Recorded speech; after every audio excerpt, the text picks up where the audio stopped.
8 لوگوں کو آپ زکوٰۃ دے سکتے۔ نمبر 1 فقیر کے لیے، نمبر 2 مسکین کے لیے، نمبر 3 زکوٰۃ وصول کرنے والوں کے لیے، نمبر 4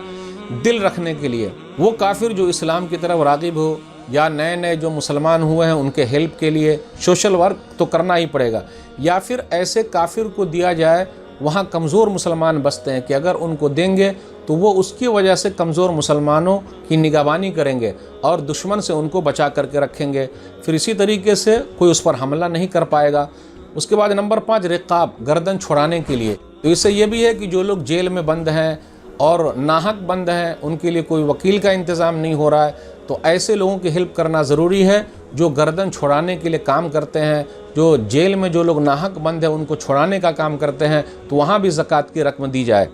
اس کے بعد یہ کہا جا رہا غارمین، مقروض کے لیے، بھائی قرضہ ہو گیا اب کیا کریں گے، تو قرض داروں کو بھی ہم اور آپ زکوٰۃ دیں تاکہ اس کا قرض جو ہے وہ ختم ہو جائے۔ اس کے بعد کہا جا رہا اللہ کے راستے میں، تو اس میں یہ بھی ہو سکتا ہے دعوت و تبلیغ کا بھی راستہ ہو سکتا ہے یا جہاد فی سبیل اللہ بھی ہو سکتا ہے۔